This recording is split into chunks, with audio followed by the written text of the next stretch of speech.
welcome to Doors and Corners, a sci-fi and fantasy film commentary podcast. I'm Brian. And I'm Zach, and every Friday we sit down and watch a science fiction or fantasy film and give our 2 cents on its quality, production, story, and trivia. We watch the film together, but without sounds or visuals provided to avoid copyright issues.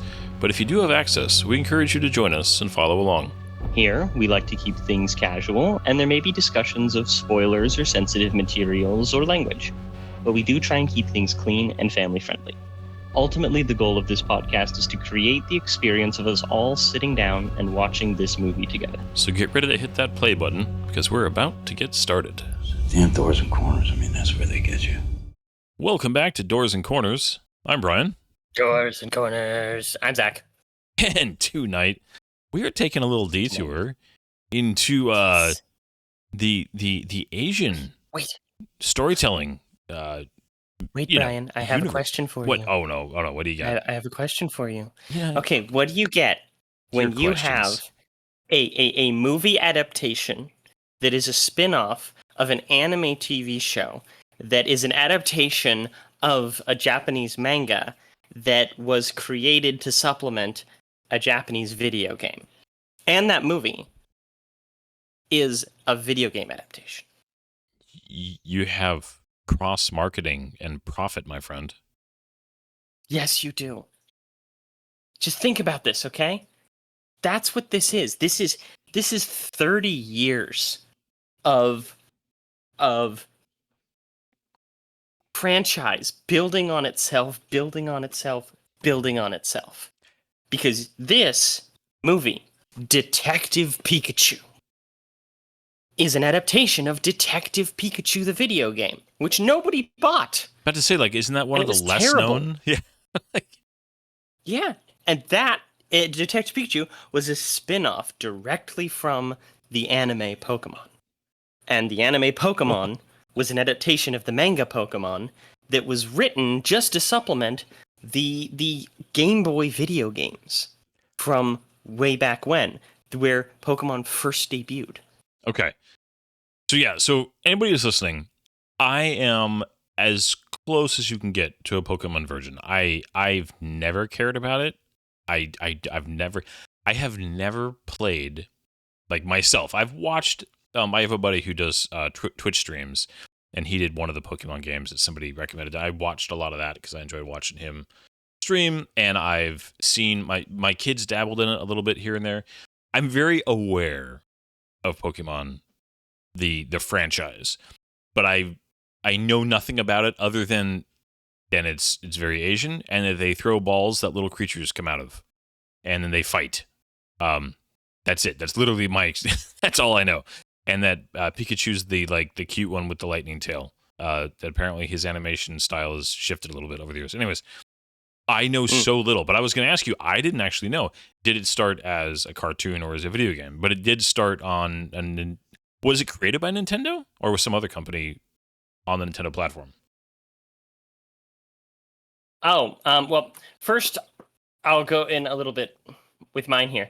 So, but yes, it did originally start as Pocket Monsters, Poketo Monsuta. Commonly abbreviated to Pokemon, Wikipedia will tell you. Which I just found that hilarious when I was reading up on this thing. It started as a video game series. They wanted it to be a big shared universe thing. They knew that it was going to be something kind of fun. It was its creator. So he was like an insect guy. As a kid, he loved collecting bugs and things like that. And he kind of just built this entire thing up in his brain. This guy named Satoshi Tajiri. And he developed this over years, and he thought it was great. He started publishing a magazine called Game Freak, which was inspired by this really old movie called Freaks, and which was, I want to say it was a French film or a horror or an American film or something like that. And so he started putting out these little manga short bits that kind of connected with the Pokemon idea, but it started. Pokemon itself started as a video game. Pokemon Red and Green for the original Nintendo, and it was all just kind of the brainchild of this one guy. And the video games, Pikachu exists in the video games, but he's not the main guy. They weren't even going to have Pikachu be the main Pokemon when they started the manga and the anime, until they realized that they didn't want to influence the players so much, because the games begin and you're given 3 starter Pokemon: Charmander, Bulbasaur, and Squirtle. They didn't want to influence the players to choose one of those by having their main character choose one of those, so they chose one of the other ones, and Pikachu tested the best. So Pikachu became the face of the franchise. And yeah, I have so many more notes. Yeah, but I'm not going to go into it because I'll just be chattering. Well, so I have seen this movie once, kind of. Just again, so everybody's wondering. I will be kind of freshly going through this. I know the broad strokes. I do know the spoilers already, so I'm not going to be like, "Oh, really?" I know all that. I also find it hilarious that this was like it. I was telling Zach before we started recording. I found it interesting that this movie, because again, I don't have a lot of interest in Pokemon. I don't mean that in any bad way. Anybody who enjoys Pokemon, go for it. Enjoy it. Two of my kids are very into various anime and Japanese things too, and it's fine. But I wouldn't have been as interested if this movie hadn't been made in a kind of a more serious tone. Not that the tone of the film is serious. There's definitely parts of it that are, but that it's an attempt to like, let's try to show a world where this exists, where Pokemon exists, and there's they are running around and they are integrated with life. I do find that interesting. Anytime there's that attempt to, well, what would this actually look like? I mean, I like that idea. I also heard that it was a pretty solid film. I think this is because you come at this, you have more history with it. You enjoyed Pokemon, correct, Zach? When you were younger, you spent time with the franchise, the games. I did indeed. Pokemon was my first introduction to anime as a genre, as with many people my age. I was the age. I was like 7, 8, 9 during the Pokemon boom in the United States. Okay. I had people I went to school with were just obsessed with Pokemon trading cards. My best friend growing up had like one of the full big things just full of the binder just full of Pokemon trading cards. And he like I won't go into my terrible traumas of the past, but this particular guy is a dick. Okay. And then, when I'm older, I realize, wow, that was not a good friend to have. But I'm not even joking. When he was in high school, he was still really into things like Pokemon and Yu-Gi-Oh! He, like, prostituted himself for Pokemon cards. Okay. Like, I mean, I know that this is he definitely slept a with thing. a girl for her Pokemon cards. Oh my gosh. But later, when I got a Game Boy, because my parents just really need to be quiet. Can't imagine why that is. I was able to get my hands on Pokemon Sapphire. And I loved Pokemon Sapphire. I put like 150 hours into Pokemon Sapphire, and I was like 12 years old. And then from there, Pokemon Emerald, and just kind of like played through all the old ones as well. And then I kind of grew up a little bit and dropped off. So I don't know all the new regions. I don't know a lot of the new mechanics. My Pokemon knowledge extends to like the first 400 Pokemon. Okay. When there's like 1,100 now. Did you ever play Detective Pikachu? I did not. I played Pokemon Go. both in 2016 when it first came out, and briefly again in 2023 when my wife wanted motivation to go on walks. So There you go. Pokemon's just been interspersed throughout my life. I remember Pokemon Go. Mhm.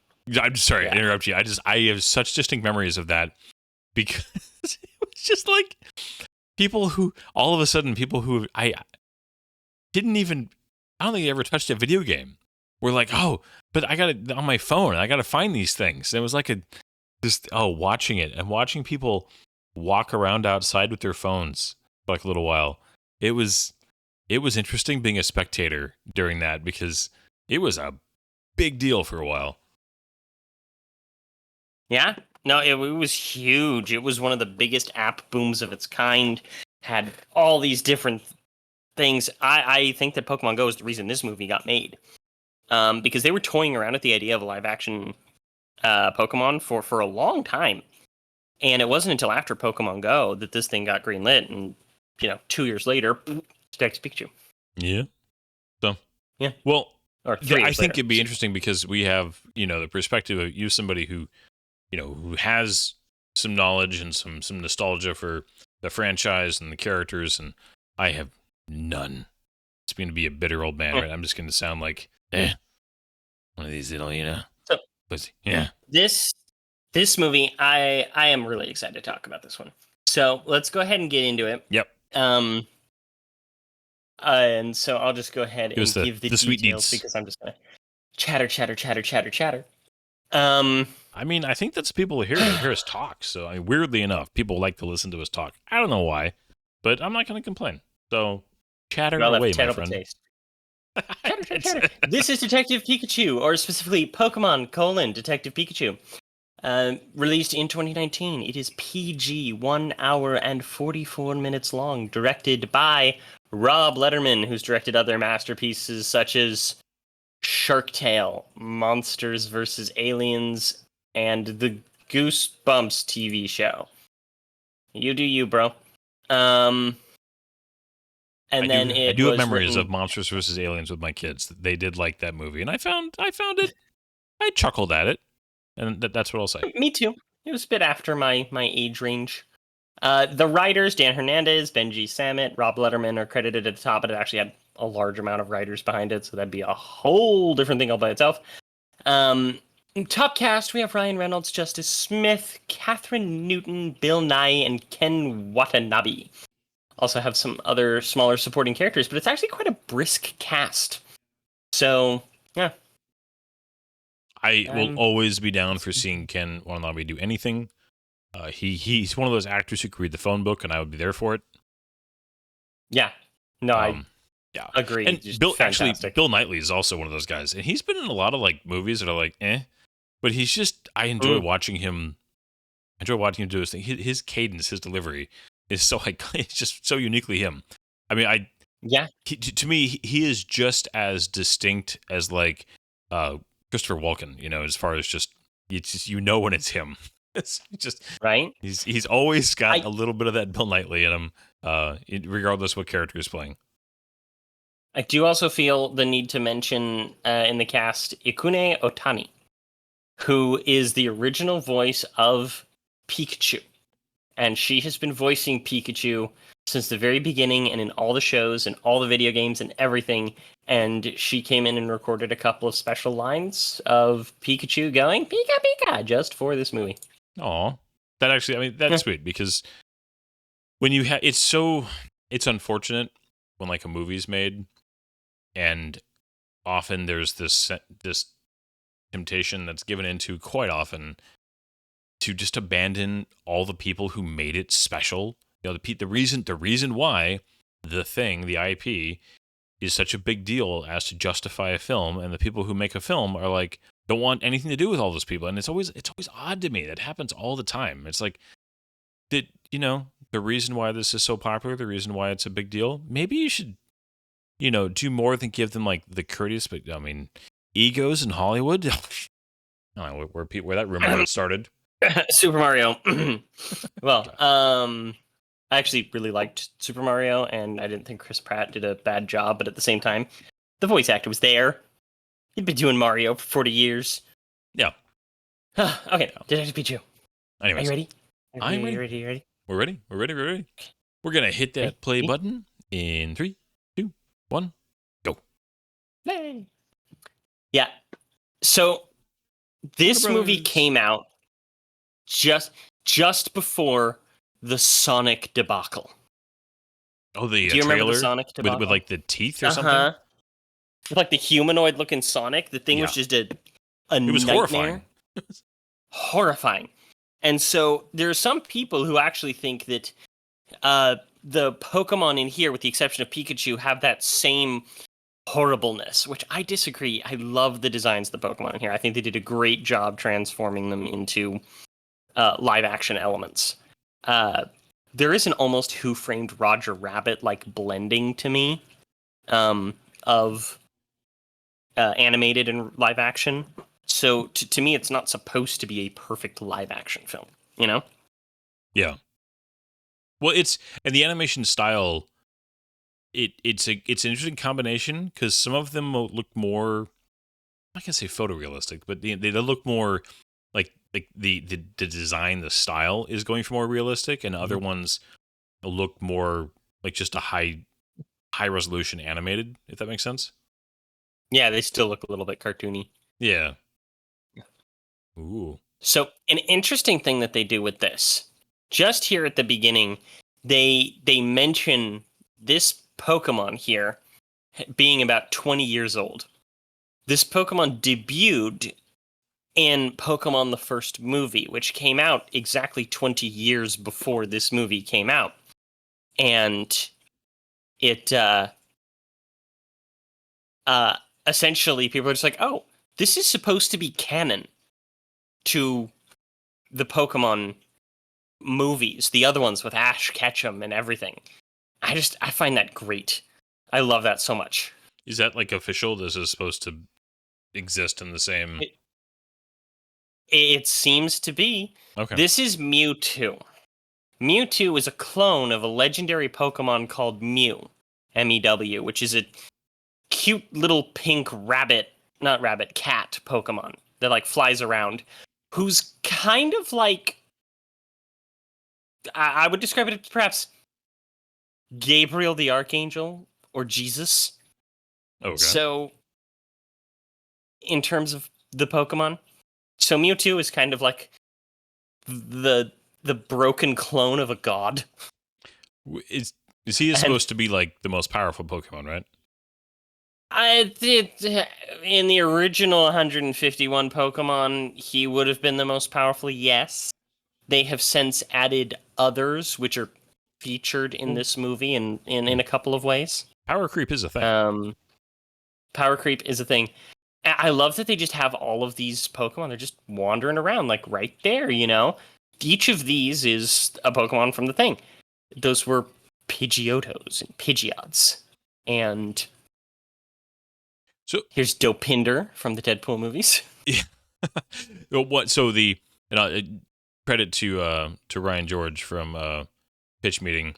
He basically said, "Well, this movie is just 2016 because what are the two big things from 2016? Pokemon Go and Deadpool, and just put them together and make a movie."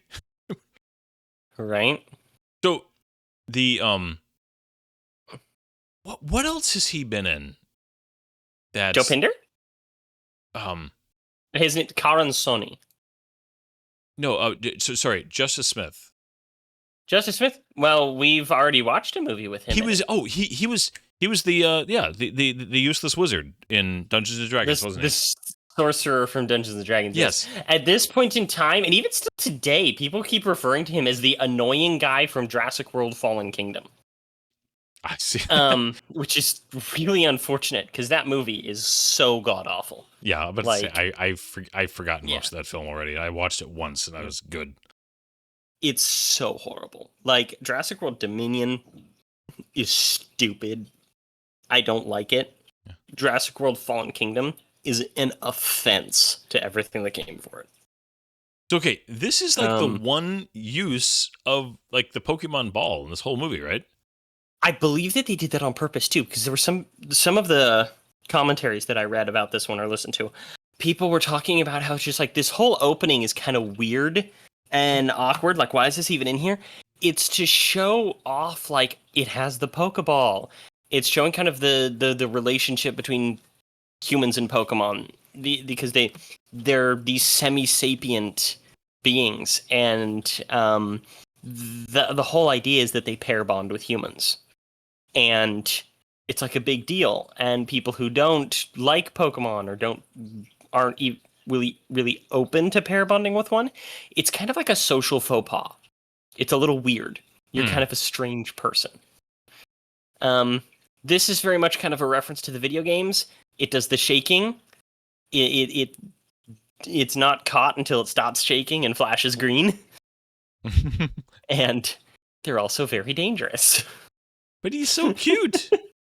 It looks like he belongs in a Flintstones movie. Cubones are normal types with fighting, or at least its evolved form is fighting type, and they're like sad Pokemon. They're wearing the skulls of their dead mothers. Aww. Yeah. So it just ran off, like he didn't dress- catch it, so it just takes off, right? Like, Yeah, he ran away. so But so in the Pokemon universe, you just like have empty Pokemon balls that you use just to capture them, like, right? yes, you carry empty Pokeballs. And the whole thing is that you need to kind of like wear them down. You battle them a little bit, and then once they're weak, then you can catch them, which sounds horrible. Yep. And but at the same time, it's just it's a video game from the 90s. A little bit of animal cruelty in there, which is one of the reasons why they introduced this city later, of Rhyme City, and the people living alongside Pokemon, because it presents a nicer world than the rather brutal one that they previously showed. So they like launch into a tragedy here, like right away. Like the beginning of this movie is kind of bleak. It's like it's interesting too because they have like the little cutesy, you know, the Pokemon, and the ball comes out, and you know, kind of the fun, cute violence, you know, and then immediately just like, Dad's dead. Yep. Okay. Dun dun dun. A little bit of a tone flash there. Lick a tongue. Oh. I just immediately think of Stargate, and when the like the big, you know, thing licking James thing. Licking James Spader. Yeah. Lickitungs are weird, socially awkward, gross Pokemon. And they actually can paralyze with their saliva, so you should be paralyzed. Their tails are on fire. And if you listen to the music, it's the Pokemon theme music, stylized. I like the idea that Pokemon have been around since like the Egyptians and stuff like that. And this guy in the red, that's straight up Red, the protagonist of the early Pokemon games. That's what the protagonist looked like, and they had a little version of him in here. Yeah, it's the speaker. Yeah, that's a Destiny reference. Sorry. Love that he's like a Nathan Drake dressed like right there, like a British adventurer. Mm-hmm. Like with a Pokemon out in the wilderness. Yeah, one of my annoyances is that the villain is just the corporate businessman, because for the last 10 years we've had nothing but like evil corporate bad guys. That's just been the thing. It's so old now. And this movie definitely, I feel like it telegraphed its twists just too much, and like neither one of them surprised me when they happen. You know, like one of the things about this movie that I kept running into some people being mad about. This is a children's movie. It's not meant to be an all ages adventure. I mean, it kind of is, but it's a kids movie, just straight up. Well, and that's what it's made for. The fact that it's PG, not even. I mean, I think most. If this is made today, I feel like they would have found a way to make it PG-13 because that's just the trend. But they kept this super, you know, just friendly. Great reference there. They just have the Snorlax, which is that big fluffy one, just sitting in the middle of the street, snoring.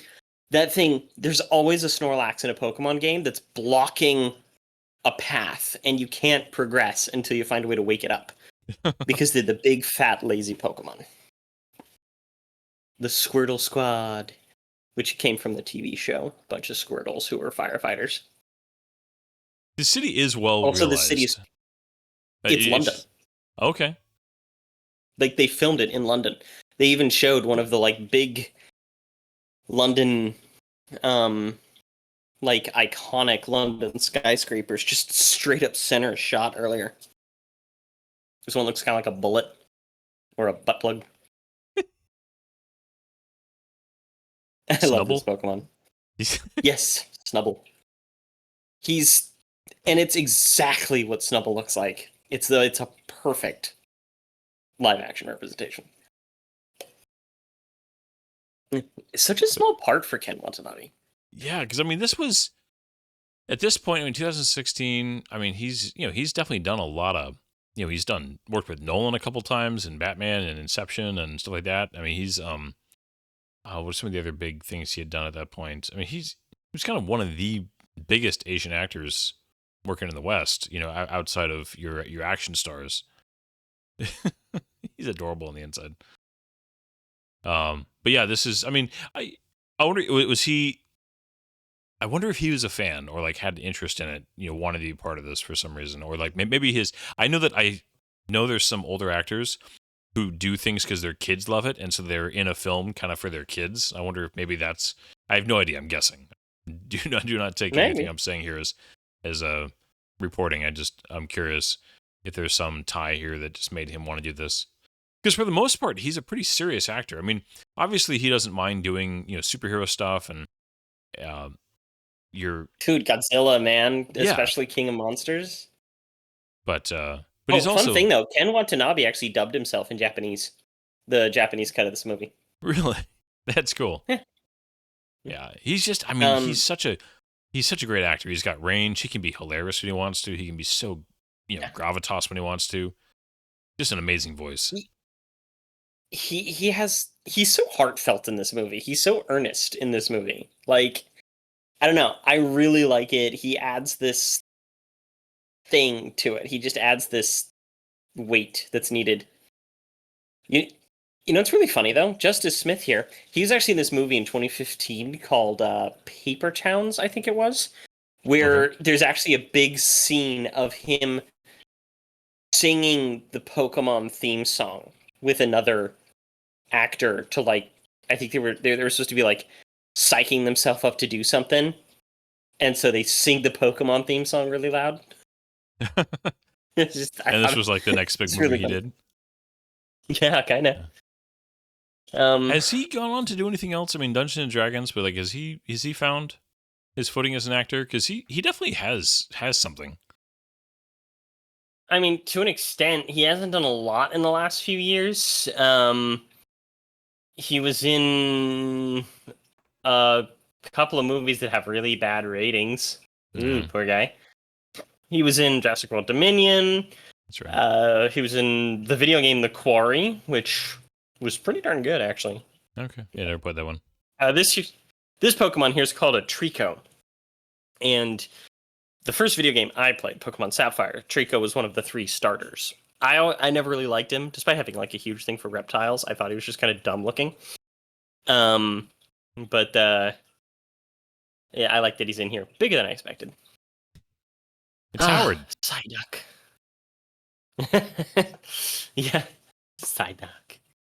And do you recognize this chick? But say I really appreciate the subtitles because it tells me which Pokemon they are. Right. I do not. Well, I mean, let me let her face get exposed here. Yeah. Oh, dang it. Yes. Yeah. She's so like her acting choices are odd here though, because it's like her attitude, like she's trying to be like kind of confident and flirty and sassy. Like it's an odd tone. Well, I like the tone here. You can tell like the lighting and the way it's shot and everything. It's supposed to be very reminiscent of like noir detective stuff. Yeah. You know, it just kind of fits. But at the same time, she's also like a barely competent reporter type who's stumbling around and just trying to act confident. The actress, though, was in the recent Ant-Man movie. She played the daughter, See, I have not seen that yet. Cassie Lang. It's not good, and she's not good in it. Yeah, Yeah, for sure. and she's not. Yeah, I'm sure that it's not her. I don't know anything about her as a person, but I have not enjoyed her acting choices in pretty much anything I've seen her in. Mm-hmm. So, I mean, like in this movie, she's fine. She's cute. Yeah. But it's just her acting is not great in some spots. So in this city specifically, it's considered very normal to have a Pokemon partner, right? But it's supposed to be more of like an equal footing versus they live in a ball in your backpack. Yeah, because just everywhere in the world, people have Pokemon partners. Okay. Do you recognize this, Brian? Do you recognize this? This room? No, the movie. Oh. Do you know what that was? I mean, that it's not the... No, you go ahead and tell me. I'm going to feel bad. It's the fake movie that they made for Home Alone. I was just... So like Angels, something Angels? Yeah, Angels with dirty Wings? footprints or something like that. Yeah. Yeah. Angels with filthy souls. Angels with That was 50 it. souls. Yeah. Oh, it's purple smoke. He immediately he finds this mysterious thing and immediately gasses himself. Like, good job, bro. Point something at your face and just like poof, you just these things are called APOMs. And the addition of the teeth, the human-esque teeth, is terrifying. So Okay. So gross looking. Because this is his dad's apartment, right? And we're like worked here. But okay. One thing I'll say, a lot of I feel like a lot of these interior, yeah, especially in comparison to the exterior stuff, is a little flat. Because the city in the outside is just this really vivid place. It's well lit. It's interesting. It's got a lot of character. And then the inside sets feel like I don't know, like an early CW show. Yeah. No, I could totally see that. Because the city outside feels almost like a good version of Night City from Cyberpunk, right? Yeah. Like Happy Blade Runner. And then the interior is just kind of basic. Like, okay. It's just an apartment. Yeah, and it's the contrast. Like, it's nothing wrong with this. Most people's rooms are pretty boring. But I think it's just a contrast to the outside that you would expect some of that design language to kind of travel inside also. Although maybe it's just, this is supposed to be a somewhat just kind of somber, non-inspired area. But like flashbacks are interesting here. Assuming that I like this is gonna sound weird, but I like the continuity that he's mixed race. Like, it has the grandmother. She's clearly a black woman, like distinctly, which would imply that her daughter is also. And then you have his dad, who's a white dude, and he fits in that. It's like he's believably the son of Ryan Reynolds. And I don't know, I like that because some movies have kind of fudged that in the past. And yeah. It always seems awkward. The stapler. Yes. This is apparently directly from the video game. You meet him in your missing dad's office holding a stapler. Like, threatening, like using a stapler as a weapon. Oh my goodness. Look at that freaking design. This thing was Baby Yoda before Baby Yoda. But to say, I mean, undeniably very cute. I mean, I'm not one to get like even Baby Yoda. I was like whatever about. I know that's maybe heresy, but I understood why he was. People loved him, even though I was just like whatever. Mhm. But Pikachu is like adorable in this movie. No, And he's really well this animated is too. Like special. just I love ears are like a big thing, and his ears are very emotive, and they do a good job of Yeah. on his eyes. And I think his cheeks, the spots could look super cheesy, but they end up just being, they work. I think they integrate into the fur well. Yeah, I had nothing but good Mhm. things to say about the animation job they did on Pikachu specifically. Yeah, his eyes remind me of like teddy bears, the glass Oh yeah, eyes that are yeah, the big sewn ones. onto a teddy bear, but in like a good way, you know? Um, I'm actually kind of hoping, as I was reviewing this movie, I'm kind of hoping that they, with the Mandalorian and Grogu movie in production, time of recording, that they start moving Grogu more towards this type of animation and a little bit less away from the really stiff puppet. You know? Yeah, I mean, I But get that that's a there's neat a thing. lot of sentimentality with having a physical puppet on stage. Marketability. Yeah, it's also like gives the actors something to work with, and I know that like there's been actors who have talked about that. But in some of the later seasons of Mandalorian 2, when they have Grogu moving around more, it just doesn't. Tilted. Yeah, if they want to Yeah. continue to use that duo. But anyways, talking about Pokemon here. Uh, Okay, so they're crazy because of the okay. And I because of the apologize, purple people. Yeah, gas. people who are like, listen, I do not remember some of the details, especially in the middle of this movie because I had sleeping issues. But Yeah. so the purple gas made them crazy. The purple gas that he found in his dad's apartment, Mm-hmm. and oh my gosh, Yeah. So okay, are these normally super like docile and just like gentle Pokemon that are chasing him? yes, these are docile, friendly, pettable Pokemon. Okay, Um, I love how this whole thing sets up Justice Smith being a total nut job because these Apalms are just attacking the shit out of him.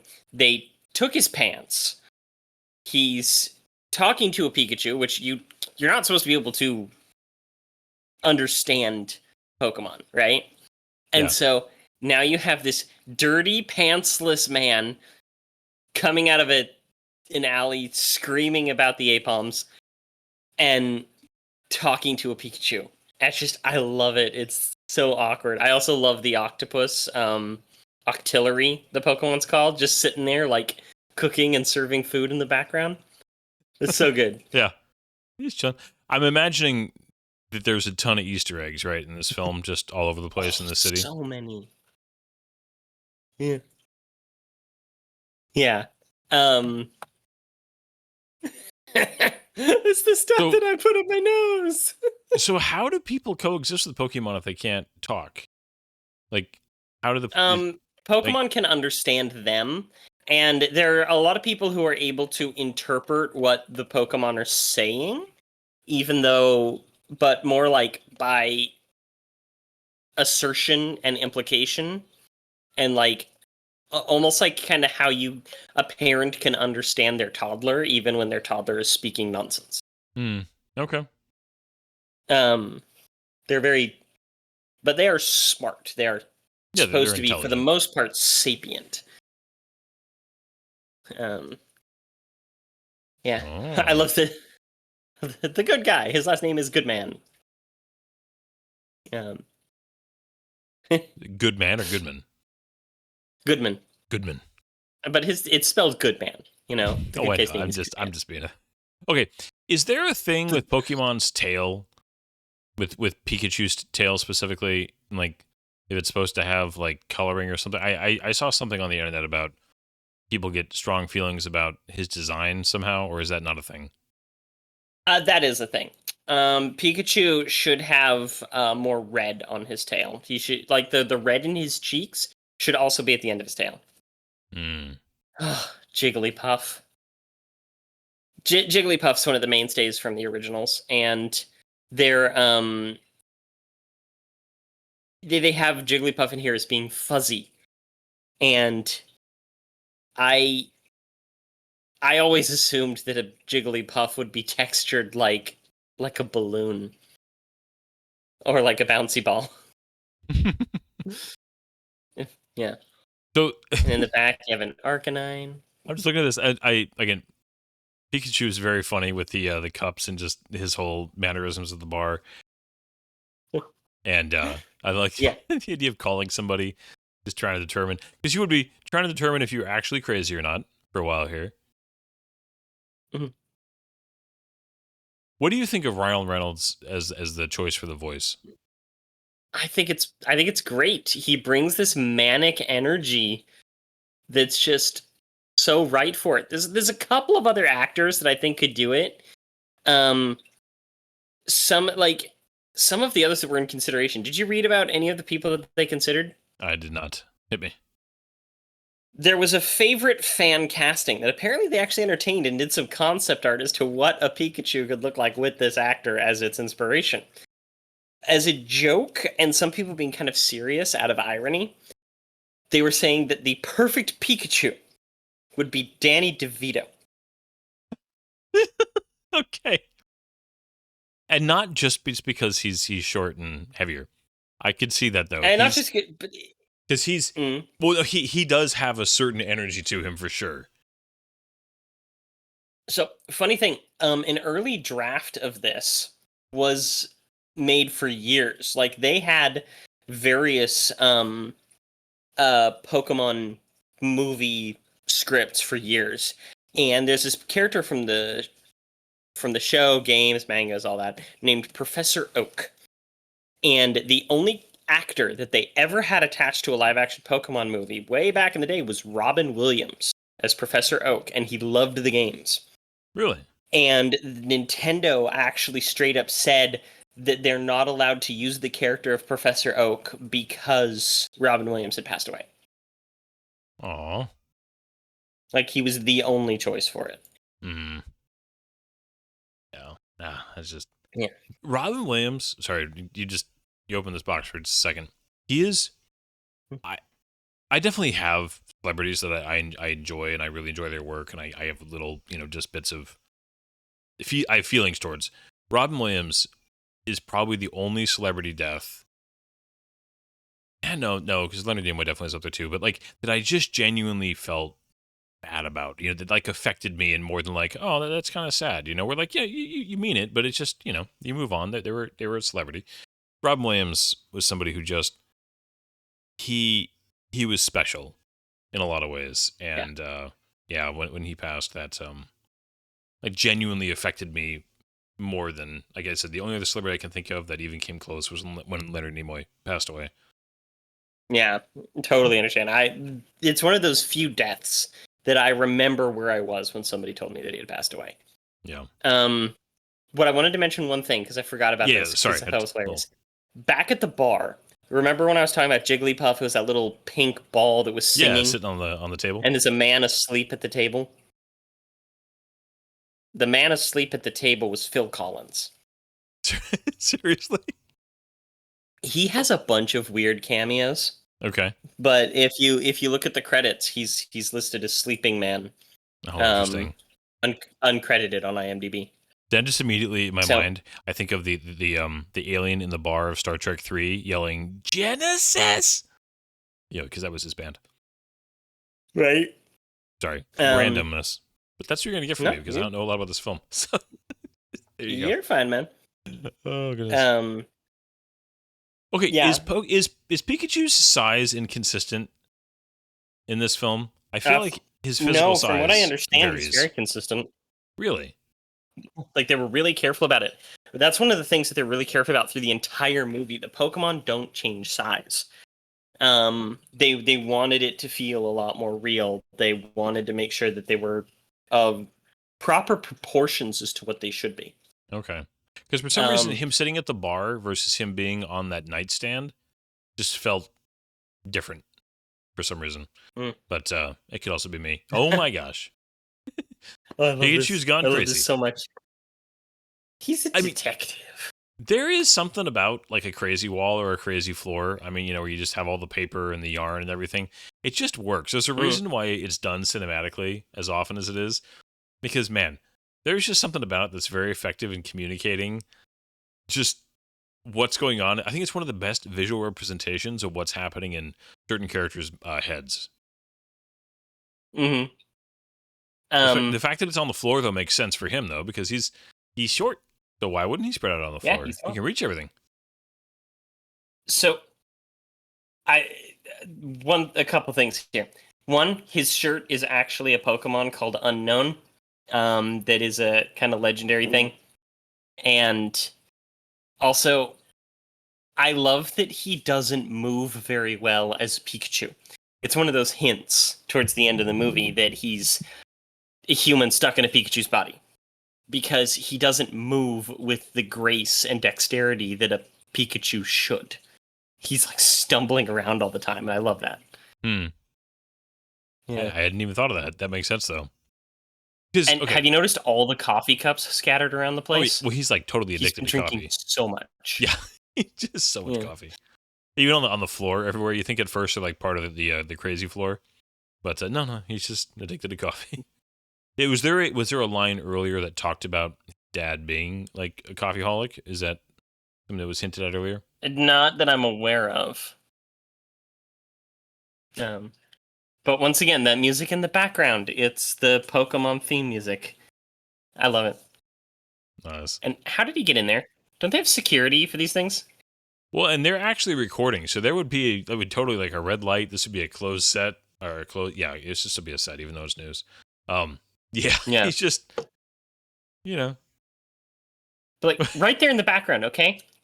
Like it has the Squirtle who just kind of squirts a little bit, and then the guy comes to like mop things up to make things shiny. Mm-hmm. They also have the Ditto sitting in the background, which is a little foreshadowing that there's a Ditto hanging around with them. Love the designs of the Dittos. I like that they look like jelly.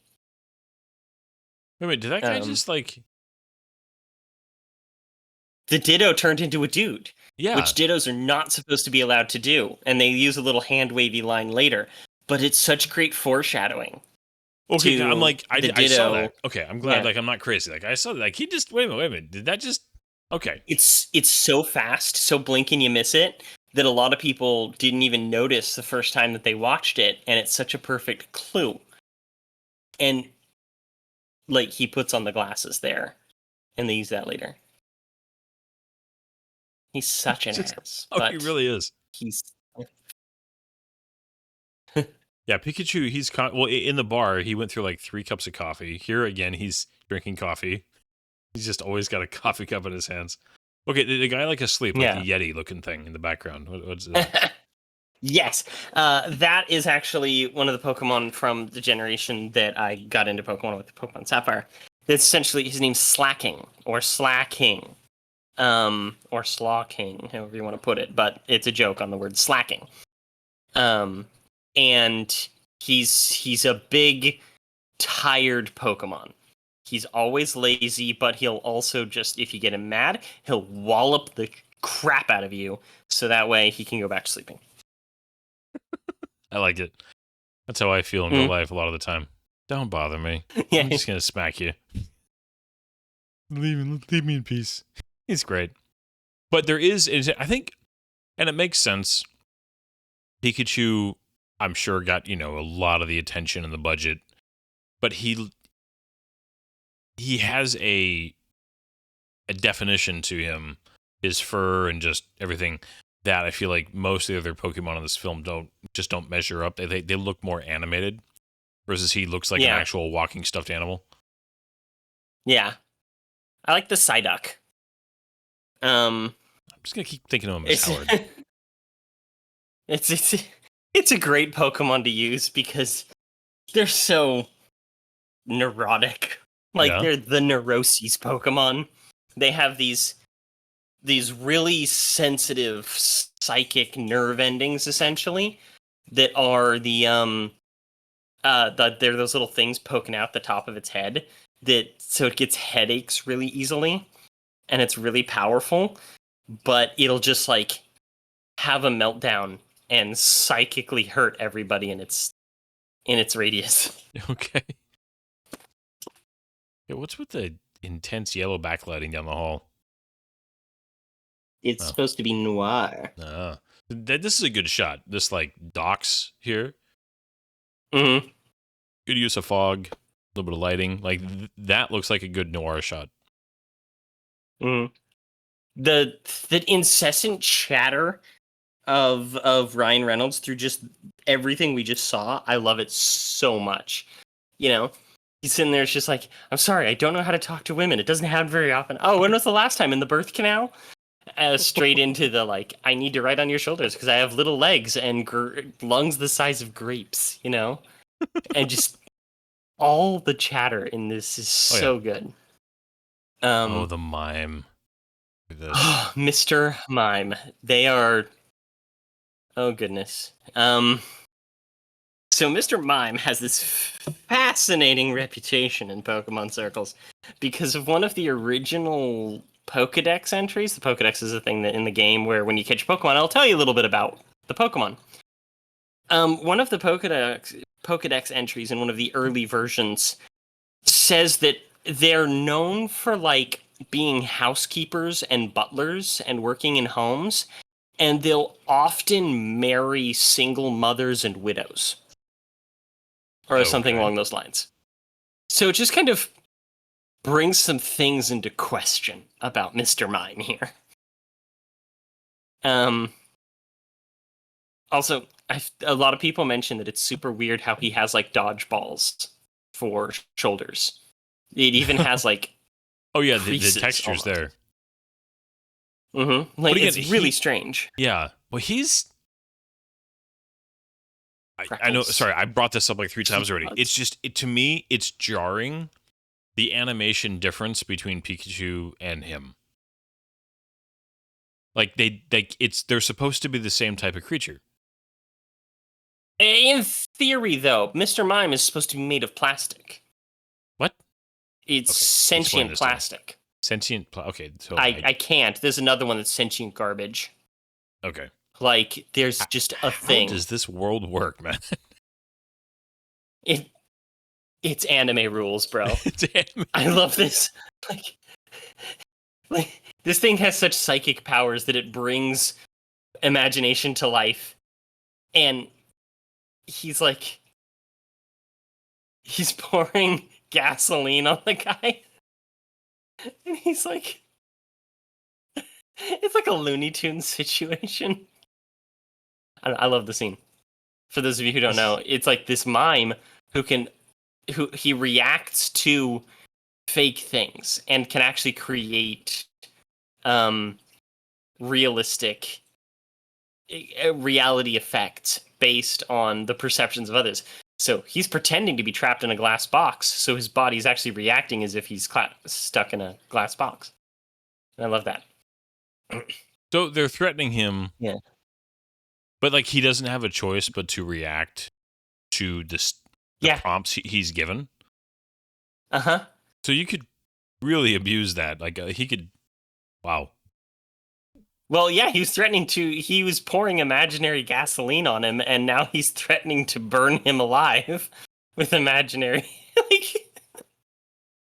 So they just killed him right there, probably. He would have psychically burned himself alive. I'm sure he's fine. He would have just fainted. And then these are Loudreds, which a little bit later in the movie, you can see one of their buttholes. Nice. Yeah, this is a Gengar and a Blastoids fighting each other. Gengar's like a Slimer almost from Ghostbusters. He's a very angry goose. He's a very angry ghost. And I'm not a big fan of Gengar myself. I think he's kind of dumb looking, but there's one that is a previous version of Gengar called Haunter. Haunter evolves into Gengar, who's just really cool looking. And he was always my favorite, and I was disappointed that there wasn't a Haunter in this movie. None of her keystrokes are working with that text. There's something about, the wearing glasses inside. It's just very cliche but effective of just like saying about, okay, this is that kind of character. Yeah.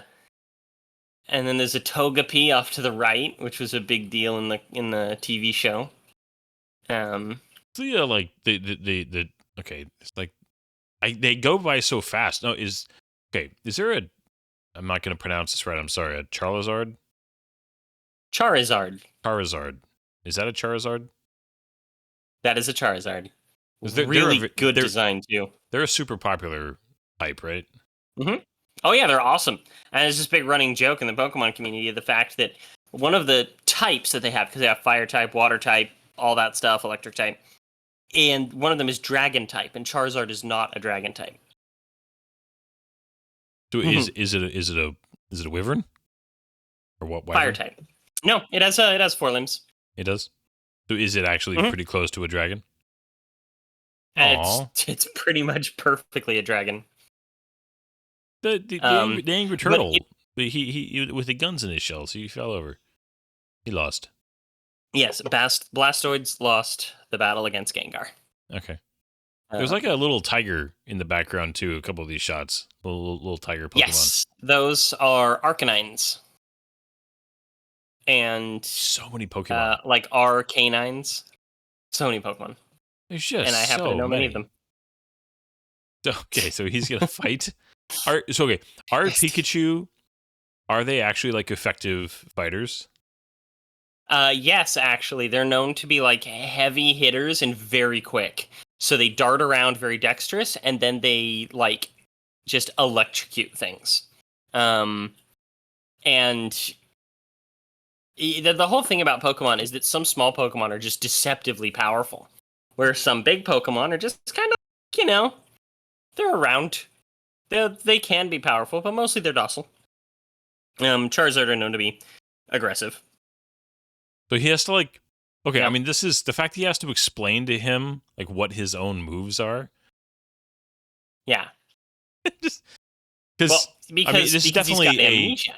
Well, yeah, but I mean, like, this is definitely a, that something's up with him. I mean, you already pointed out, I hadn't noticed that he wasn't super as agile as he should have been. But this right here, the fact that he doesn't even that he's acting like he's not aware of his own traits. What does he see? That's the way my cat looks like when he pees. I think that's the point. They're making it look like he's pooping or something. He's working one out there. I can't do it when people are watching. Yeah, I like this thing. It's a great design. They put a lot of TLC into Charizard on this thing. But yeah, no. Pikachu's main thing is that he's very quick. In the cartoon, his move set was like quick attack and thunderbolt and stuff like that. How resilient are Pokemon? Are they pretty hard to kill? They're supposed to be hard to kill. This right here. So one of the things about Charizards and Charmanders, there's this thing that goes all the way back to the cartoon in the 90s that if the fire goes out at the end of its tail, it will die. Really? So he was essentially just stomping on this thing's balls. Oh. My baby. Yeah. I love the way that he said that. This guy with the chest tattoo. Oh goodness. You notice it's a giant Charizard on his tattoo? Oh, okay. A lot of purple. Okay, so this is gonna get into the audience here. Everybody. Right here, okay. Yeah. If that scene right there, you could see the Loudred's butthole. Okay. Even the fish. Loudred. Yes, that is a Magikarp. It is a level 19 Magikarp. I can tell you that with some certainty. There's so many Pokemon just going crazy. There's a Lickitung, there's a Slacking. That right there is a Graveler, which I love Gravelers. They're just it's a rock. Angry meatballs made of rock. So it's just I personally R? think that it's just called R. And I personally think that the reason that it's just called R is because the bad guys in the original were Team Rocket. And they all had these big R's on their chest. And I think it's just this kind of basic reference to them, so much so. You know? Okay. That was one of the only truly bad interactions in my mind when he caught him. It's just like Yeah. the physics of the interaction are kind of laughable. So this is But these I mean, the rest of this Magikarps are the film most is useless Pokemon. the fish. Yeah, these things are called Magikarp. They're the most useless Pokemon. Most useless in the entire thing. Until you get them to level 20. And then they transform into this water dragon called Gyarados. And they're super great. And Okay. Oh man. I don't float. Oh, that's got to be like nasty. Dude, can you imagine how this smells? Oh, it'd be awful. So bad. Like, what do Pokemon smell like? Well, I mean, he essentially threw up, right? Yeah, well, I no, mean, no, but I like mean, he just yeah, summoned but water out no. of himself. The magic water. Okay, yes, he barfed. Magic- Um, I believe that it would be considered a hydro pump. I'm just being a brat. Which he peed out of Uh, his mouth or something, oh, I'm not sure if that's better or worse. right? Not as good. Yeah. So, okay. This was his dad's partner or his dad's boss? Maybe both. I'm not sure of the relationship. He's co-worker. Okay. Given he has his own office, I'm assuming boss. Well, and he called him lieutenant, and his dad was a detective, so it makes sense. It would have been, but did they get along well? Yeah, you're right though. He's just Yeah. the fact that he responds like, oh, okay, oh, we're at the beginning. That was from the opening sequence from the car getting hit by They the. re-show that scene like 6 times in this movie. It was like Mushu Park. That's the Pokemon that. I'm kidding. What? Begin Brandon! with an M. Mewtwo. Mewtwo. Think of what a cat says. Mew! And then it's number 2. Mewtwo. Mewtwo. Oh, Because he's a clone of Mew. He's a messed up clone of Mew. Mew. Okay, so is the original Mew cool? Good? The original Mew is Jesus, essentially. It's a divine Pokemon. That's right. You said that. Yeah. So, but look at this freaking Pikachu in this scene. He's look adorable. at just He's how so cute. sad, and I just want to pinch his little cheeks. Well, Did you know that? he looks like I just want to pet him. I just like he looks soft, like just the best kind. Like you have many cats. I only have one cat. My cat is very soft, and when he's in the mood to allow you to pet him, it's like a magical experience. Doesn't happen very often because he's an asshole, but I just imagine Pikachu being very, very soft. It's like petting a bunny. Because we wouldn't necessarily know this. A Pika is a real animal. It is a Chinese ground rodent. And they're adorable. They're like chinchillas that are bred with mice. And Chinchilla. that's one of the things that... have you seen chinchillas? I probably have seen a photo of them, but I can't bring it to mind. Brian, you need to go look up chinchillas. They're adorable. They're like the cutest animal in the world. Okay? And their fur is so fine that they were almost hunted to extinction. Yep. And their fur's so fine that they actually can't take baths the way that we think of them. Because the water can mat their fur together and cause them to die because of infection and things like that, and fungus.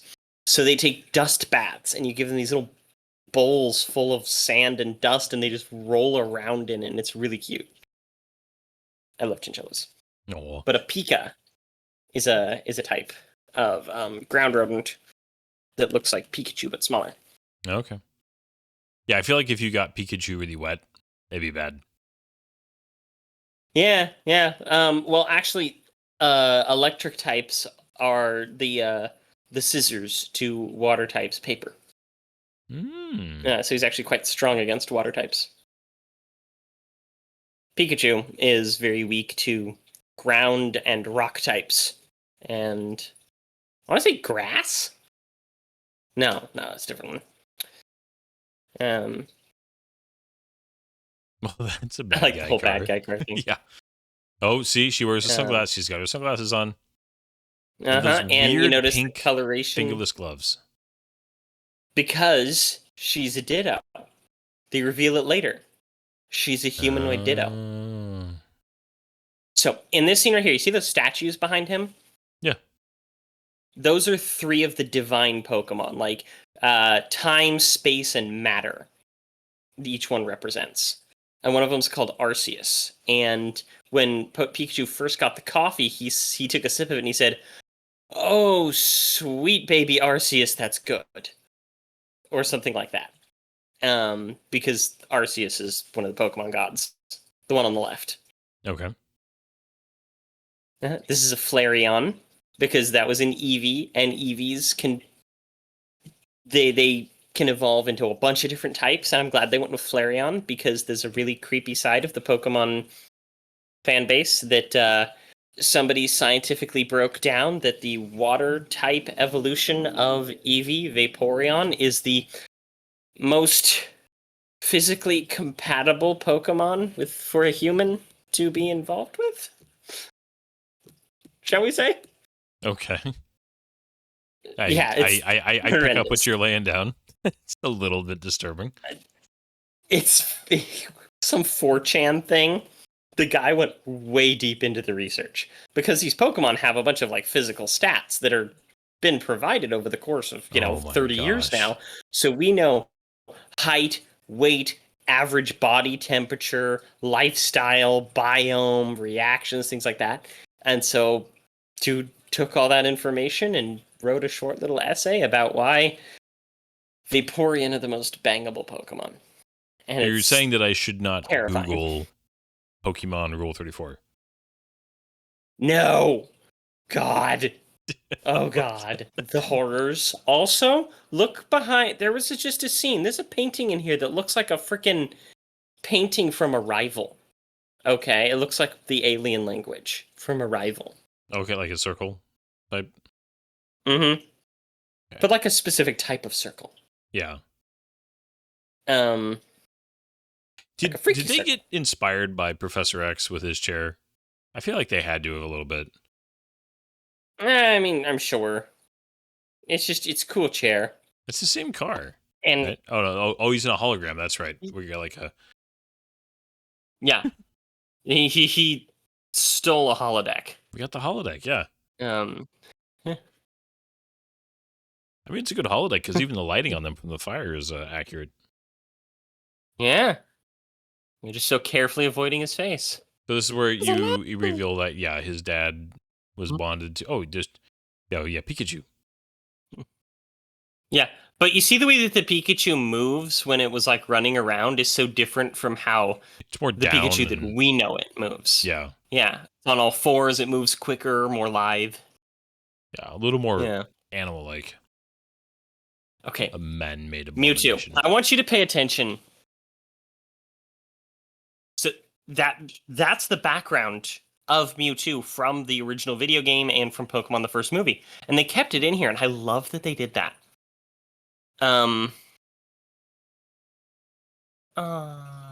Poor Pikachu. So what did he do? So when we can Wipe my memory. Sorry. we don't know if yet. I kept, well, he just said he wiped my memory. Well, oh, he's doing a thing. Mewtwo is a psychic type. His whole thing is that he's like a psychic god of Pokemon almost. But when we see more Mewtwo, I want you to pay attention to him. Look at his skin, look at his texture, and tell me if I'm just gross. Because Oh, I no. swear, okay? I mean, I can tell you right now, you are gross. He looks like he's made of penis. Oh no! Okay. Gosh. Look at his skin textures, the way that they formed his musculature. He looks like penis. I want to look for that. It's I'm almost just saying. Yeah. What's with the sunglasses? When somebody asks out loud, why are you wearing your sunglasses? Don't talk to me. Right? You're not acting very casual. I don't know how to act casual. I mean, it's impossible as soon as you try to do it. Oh, all the bumped heads. Oh, it's going to be sweet. Yeah. And Me more coffee. So she just gave up. She's like, screw it. We're going to sit here and talk. Yeah. And she's just so excited. She just wants to be in a dramatic thing, you know? Yeah. The lighting in here is cool. Like, this bar is interestingly lit. Yeah. It has this kind of, like I said, this noir thing, which they abandon pretty quick here and once they get to this lab. Yeah, but like, okay, that sounds mean. Does she have a weird face? It's just kind of, just the way that her hair falls or something. She has a little girl face. Yeah, it's throwing me off a little bit. Yeah, she has a little girl face, and they're framing her face. It's with her bangs. It's the bangs, the side bangs, which those things have a name, but I don't know them. But they're framed to make her look kind of like an anime character. They make her eyes look bigger, her face look smaller. I love this entire sequence. Spa music.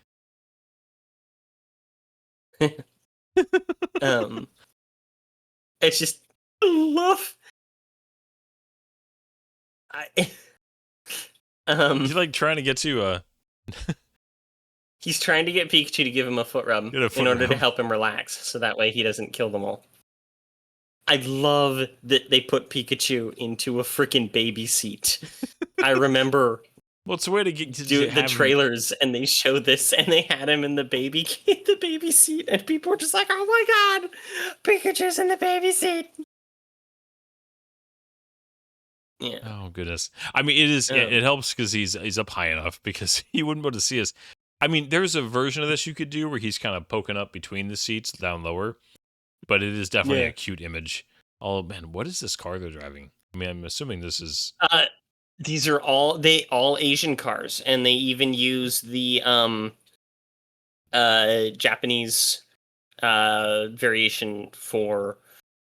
Sorry, not Japanese. British variation for license plates. Yeah, because the whole thing was filmed in England. Yeah. Okay, see right here, but I feel like they use specifically. Maybe it's just he's closer to the camera. Look at the size of his head. I think that is the case. But he's also up on the dashboard. Yeah, the car's not that big though. But see, look at him. I mean, maybe you're right. It's just I don't know why I'm getting saw specifically pointed out that they were really careful about the Pokemon's. Yeah, I mean you could be right too. I don't know why I'm being picky. Oh, you can see the damage. I'm also just trying to defend it irrationally. Oh, that never happens in these podcasts. I like this scene. This is a good little shot. I am a sucker anytime a camera does where the camera rotates with the character. It just looks cool. Mm-hmm. It does. This is also a perfect Psyduck. They do really well with its design.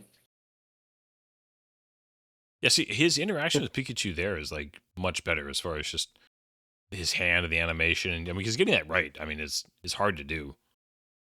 Yeah, I wonder how they filmed that. I was trying to look for making of stuff, but I just found kind of reviews. I almost want to see has Quarter Crew ever done an episode on this film? I couldn't find one. Yeah, I would definitely love to hear possible. Yeah, I would love to hear their take on this film. Okay, these things are Greninjas. They're creepy. They're like ninjas. I mean, they're called Greninjas, but they're like ninja frogs. And do you see the scarves that they're wearing? Yeah. They're not scarves, it's their tongue. Really? But yeah, see, the first thing when I saw just the shadow of them or kind of the outline, I immediately actually was thinking about that today very Stitch inspired. But I'm guessing maybe. Although, It was this year, definitely post Stitch. They were like yeah, 'cause they were Stitch generation 4 was or 5. Stitch was what, So 2001 or 2 or something like one. that. Yeah. Well, 2002. They delayed it till 2002 because they had to reanimate the last part of it. Yeah. Um, but there's the the turtle looking ones that they just saw were starter Pokemon, Final Evolution starter Pokemon from Gen 4, I believe. And I always thought they were super cool looking. So this was where Mewtwo was created, right? Not created, but it's where it was held. This was from the beginning when they were holding it in that ball. Yeah, yeah. He like broke out of it and then burst through the Mhm. ceiling, and his dad was there for some reason. Yeah, his dad did something, which there's some foreshadowing in the Got him in the beginning, backpack. where it shows like an electrical short that's sparking with Pikachu's signature yellow energy, so you can put it together that he did stuff. But the dad definitely broke out the Mewtwo somehow. Dun dun dun. You're opening them. You got Yes, that they that, are. that evil guy smile. Yeah. I do love that. So why is so when they broke in, why did she switch over to the Mm-hmm. backpack for her Psyduck? Because that he was just coming in on his own at the beginning. He just tired. Because he's an anxious Pokemon and he needs like physical um reassurance. I don't know. It just kind of looks cool. I do. But yeah, I think Yeah, the yeah. hologram. I mean, I'm glad that they already established this in Bill Knightley's lair, his office or whatever it was. If they had just done this for Mm. the first time here, I think it would have been a little bit. It would have felt. I don't know. It would have felt more just like even in a film like this with magic animals running around.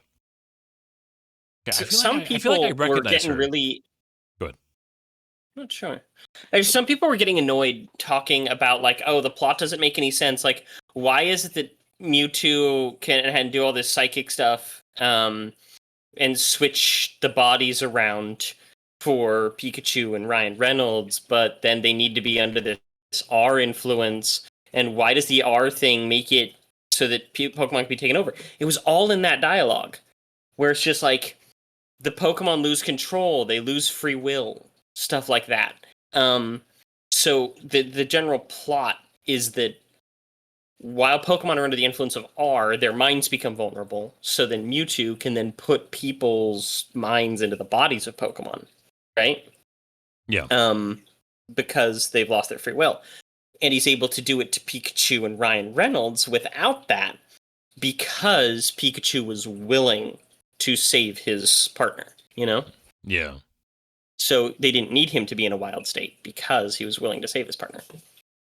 So I mean, I guess the Yeah, it reason is escaped just nearly 20 years ago from the Kanto region. That's all from Pokemon history. okay. I love it. So I'm assuming the answer to this question would be because you just want the movie to be distinct, but that there's no other Pikachu anywhere. Because there's multiple of almost every Pikachu other are type of Pokemon. also yes, Pikachu are also rare. That's one of the things that's established in the other Pokemon things. There's colonies of Pikachu, but for the most part, they're not legendary, but they're rare Pokemon. Okay.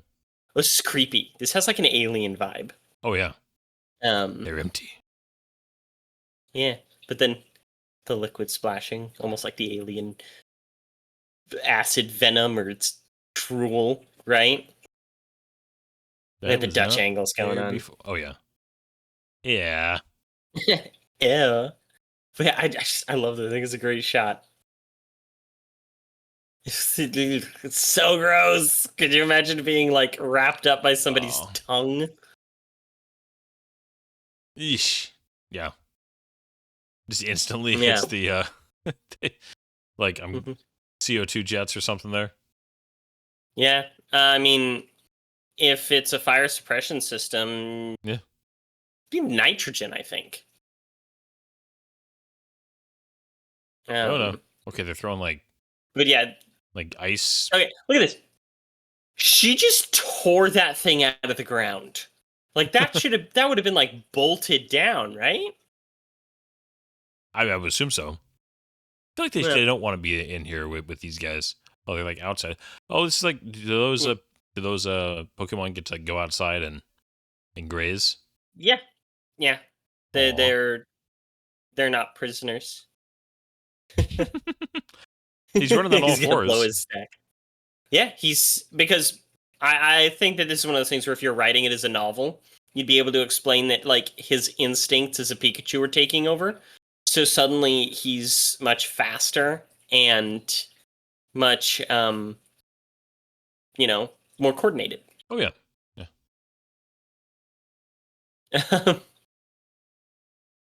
I love this. Oh goodness. But if he wasn't directing that towards those things, could you imagine these three would be paced, Yeah.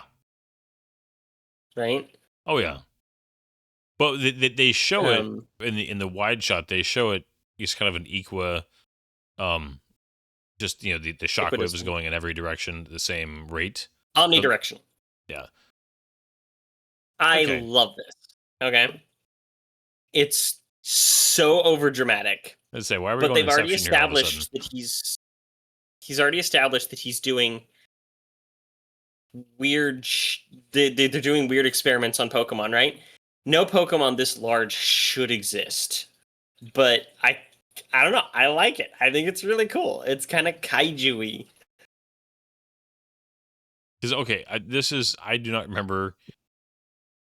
It's just a big Pokemon comes out of the ground here. Yeah. Okay.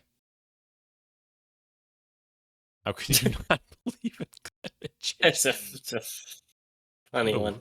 Oh gosh.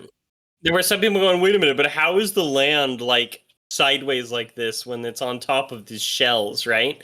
It's another one of those things where I'm like, it's not like the land is just going to sit on top of the shells and not be vertical. Like you're going to have entire, I don't want to say the word tectonics, but sheaves of land, of dirt, soil, and rock that's held together by decades of like roots and stuff that's going to be hanging off the Oh, side yeah. of these things. So it's not Absolutely. literally 6 different videos I watched. They were complaining about how is this land up and down, and I'm like, have you never been in a forest? Have you never actually seen a landslide or how these things work when moving? And I don't know. I thought that it was great. I thought it was really cool and fit with the physics of a forest, you know? But there were so many people who were anal about it, and I'm like, touch grass. Yeah. Well, It'll and teach you something. that doesn't bother me at all. It's just more for me is like I don't know enough about the world to know if this is like how we should feel about them. I mean, part of me, like the cynical part of me, oh my gosh, she'd be dead. Sorry, a fall like that. Mm, He went so very much so. far. That was like Later in the many dozens of feet that he just like launched, and then he caught nothing. He just would have bounced off the ground. But okay, it's all right. later in the movie, he teleports from the top of a skyscraper to the bottom. Ooh, Like it's Chennai. 15 seconds. See, this was a big surprise because outside of like a trailer shot, people didn't know there were going to be Pokemon this big because they shouldn't exist. But man,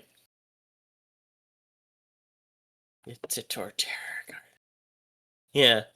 I bad. love this shot. I think it's really well done. I think Yeah. it's epic. I think they look so stinking cool.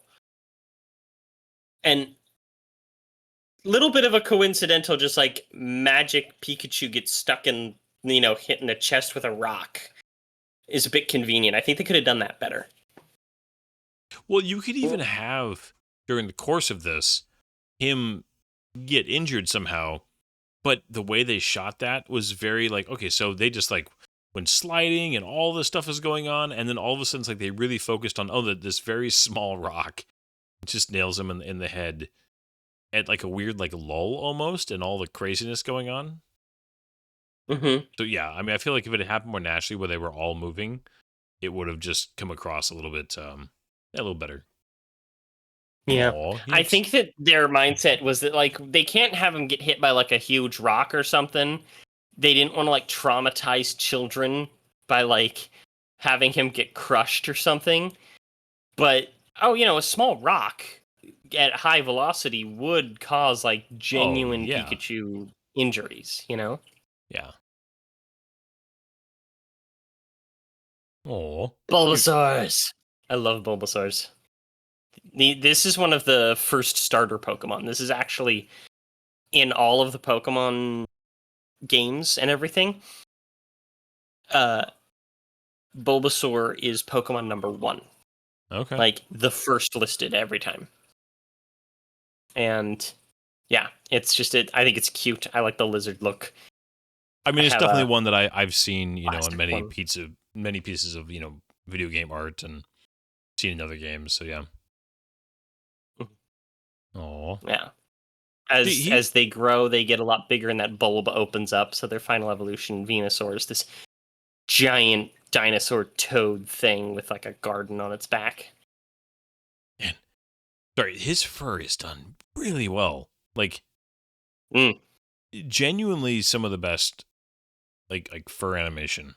I feel like I mean to yeah, this day, like very good. agreed. Um, this came out the same year as Endgame. You realize that? It makes me feel old. Endgame is man, it was a while ago. Yeah. Ugh. Is this came out in 2019, right? Mm-hmm. 6 years. 2019. 2019. Does that make this the most But like, recent look film at that we've watched? I just thought of that. I don't think so, but might be. Um, Good. but look at even the freaking subsurface scattering on the like skin of the Bulbasaurs. Like, it's nuts. That is Yeah. intensely good. It's a very yeah. Intensely good stuff.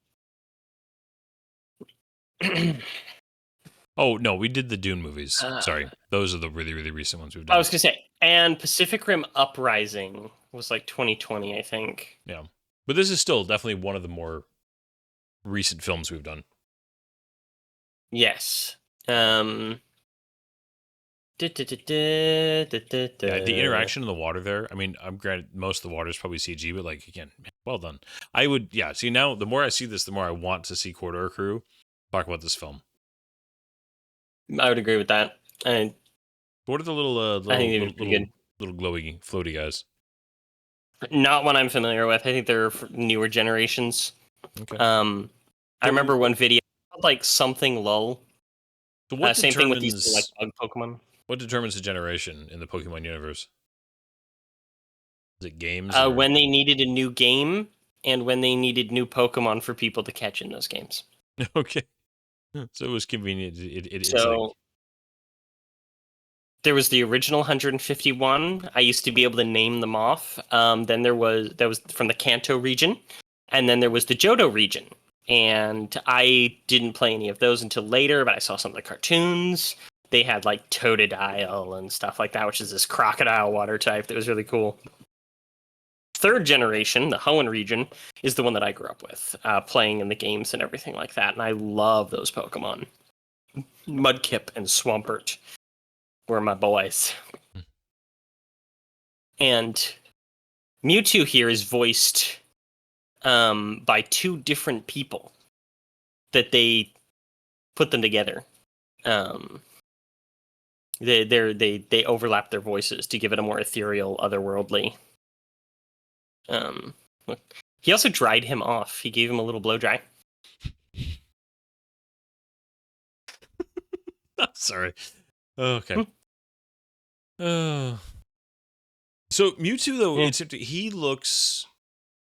I had not looked at his skin texture the way you described earlier, but he's still. I think a lot of it is in his eyes.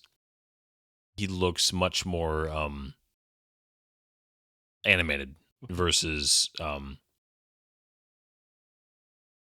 Pikachu rescued him or set him free. Yeah. So if you put it together from all the flashbacks, Detective Goodman was hired to find and track down Mewtwo, which he did, but that led Mewtwo to be captured. Except that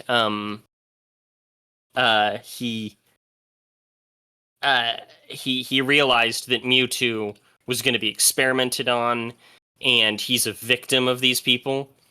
And once that happened, he used Pikachu to set him free. And Mewtwo has a hatred of humans because he was built by humans and used as a test subject for years and tortured by humans. Mewtwo is just a tragic character altogether. Well, he looks like an angry, fleshy kangaroo.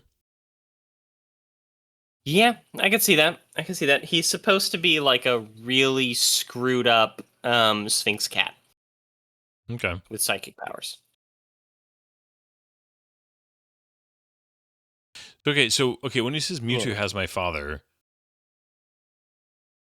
he thinks that his dad's alive, but like, sorry if this is like, it's probably going to be revealed at the end, like where his dad's body is. His dad's body has been converted into energy and placed inside of Pikachu. Okay. You see that more later with the other ones, essentially, because he has like psychic and matter manipulation powers. Mewtwo will turn a human being into pure energy and place it inside of a Pokemon body. Mm-hmm. Does the Pokemon psyche survive that process? It seems like it kind of combines a little bit. Hmm. Oh, poor Pikachu. Yeah, because the vision that Mewtwo was showing him was broken up. Pikachu now believes that he betrayed Harry somehow. Mm. But yeah, that's straight up London. Yeah. Oh yeah. Well, I mean the egg and some of the angular building. I'm surprised in some of the wide shots they don't have the Ferris wheel. Okay. So this did they mean to steal a major plot device from Batman '89? I think that that's part of an inspiration. I also personally think this is Super Smash Bros. Melee, okay, for the GameCube. Loved that. I didn't own one, but I got to play it at a friend's house all the time. My sister and I loved it. Princess Peach had this frying pan that made a very satisfying bong sound, and Kirby could turn into a pink smiling brick. But there's a level where you're fighting on top of big inflatable Pokemon balloons. Or that's how I remember it. And I always thought it was a reference to that. But also, I think that it was definitely a Batman thing. Yeah. Batman reference. So, okay. I missed what's going on. So why is she being... Oh, okay. She's being mistaken for an assistant. For a second, I thought it was like, wait. Why is this lady giving her like a chance to do something? I don't know. She's being mistaken for an assistant, being told what to do. That makes more sense. And he's singing the original Pokemon theme song. Like, I remember the theater just bursting up laughing at this part. It was so funny. Yeah. I really liked that. And I like that this actually has like a little bit of detective work in it. It's not just like conjecture. And he actually does a little bit of detective works. Well, especially when you find out later that he is, he does have that experience and knowledge kind of deep in his psyche. It's not just out of nowhere. I love that look, the pensive, like scratching his lip in thought, Pikachu. Yeah. Okay. And he like figures out what's going on. Yeah, he would have. He would Yeah. have known. He would have known. Hey, he's got the head thing on. Real nice voice. Yeah. I love looking at all the little artifacts scattered around this room. There's so many good Easter eggs in them. But Uh-oh. yeah, it's Yeah, very his Professor teeth X, are isn't it? It's almost like his teeth are cerebral. weird. Mewtwo's teeth. Yeah, Mewtwo's. the Pokemon with human teeth. Okay, you see in that painting in the background? Oh, very much. Doesn't that look Yeah. like a Arrival. that? I swear that's an Arrival Little Easter alien egg. kanji or whatever. But I mean, it also very much resembles Japanese calligraphy. Mm. But yeah, now Mewtwo's voice is 3 different actors mixed together. So now I'm like, yeah. yeah, Not loving Yeah. the skin texture, Ben. Not to yeah. mention, I look at the thigh. always. This is actually like a very complicated plot, but it does track. Simple, but it tracks for like a for a kids movie. It Yeah. makes more sense than it should. Um, I've got the special jacket. There's a Snubble. Well, another Loudred. They reuse a lot of the same Pokemon models. They made, I think, 55 different Pokemon out of the, like, 400. No, it's way more than 400 now. I think there's over 1,100 Pokemon now. It's Wow. insane. And, They man, just keep some track of of them them all. are just the lowest hanging fruit you can imagine. One of them's just an ice cream cone. One of them's a candelabra. One of them's garbage. I think one of them's a soda can. So, some editing, I think, is necessary. But yeah. Yeah, there's big Arcanines in the background. They're really cool. I do love the Yeah, old. look at it's just freaking London. Look at the cross street. Oh yeah. Hale is very his, So can you. Yeah. So the big plan is just that he wants to combine. He wants to just have Pokemon running around, but having them all have like human psyches inside of them, essentially. Exactly. He wants people and Pokemon to be combined. And But physically, they like would all end up as he Pokemon. thinks that that's the ultimate evolution of Pokemon and humankind. He's trying to just be a god, you know? For a second, I genuinely thought that they killed Ken Watanabe right there. I'm just like, oh my god, his Pokemon ate him. Wow. But yeah, you see other Pikachus right there for a second, and there's an entire group that had Pikachu partners. Okay. Uh, So if he does this though, and there's Like- he's just combining you. Is everybody going into their Pikachu? Everybody's going into their partners. Yeah. So she is now Psyduck Girl, Psytech which girl. is probably going to be very gender confusing for her. But yeah, there's a Machoke with the 4 arms, and I don't know that pink thing in the background. I do like this. The whole like he can understand them. Nice. Yeah. So okay, yeah, we got the balloons. I love the music. Such stinking good music. Yeah.